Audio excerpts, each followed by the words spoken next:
Be Smart is a program developed by Everytown for Gun Safety Support Fund to bring together parents and all adults concerned about kids, guns, and safety.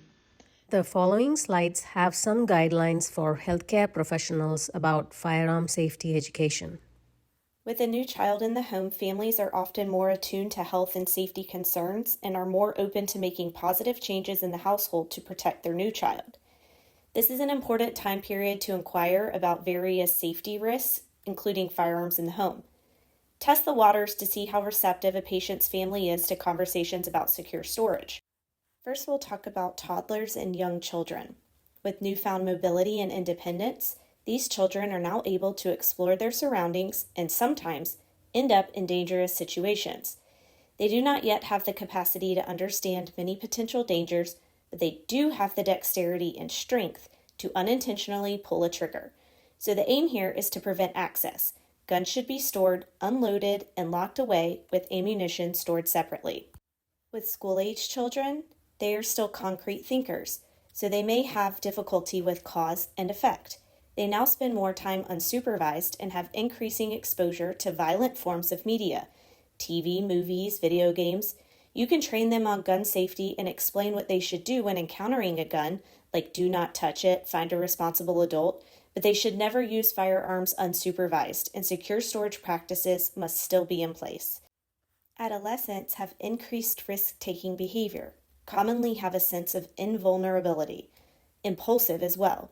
Secure storage cannot be emphasized enough, but also recognizing signs of depression or suicide risk. First and foremost, it is essential to build relationships with families. And while a relationship with a first-time patient will be different from that with a long-standing patient, explaining your role as the pediatrician or physician and agreeing on shared goals, aims, and values with the parents, namely the health and wellness of the child, helps to build this bond with the family.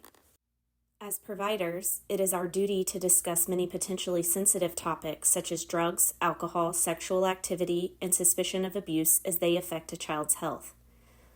Often, the best strategy for easing into these conversations is to not put undue weight or significance on them versus any other part of the patient interview. One way to do this is to include the conversation among other safety topics such as car seats and seat belts, smoke detectors, pool safety, and bicycle helmets.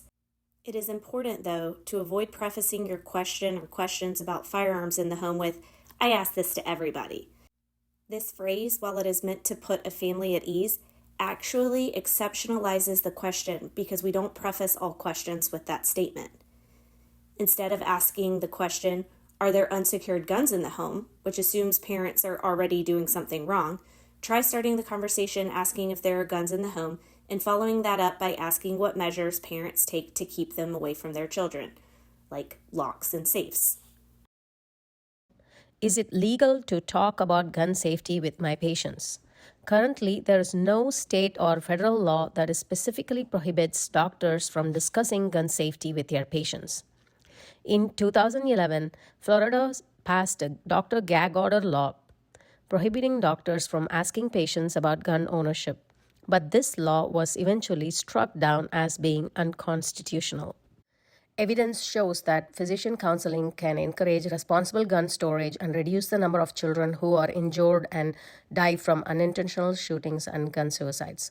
The medical community supports firearm counseling from physicians. The American College of Physicians, the American Academy of Pediatrics, the American Academy of Family Physicians, the American College of Surgeons, and the Society for Adolescent Medicine all recommended that doctors inform parents of the risks of gun injuries and how to prevent them. Additional resources for medical professionals are available at Children's Hospital of Philadelphia website, which is violence.chop.edu, and at the Bullet Points Project, which is www.bulletpointsproject.org.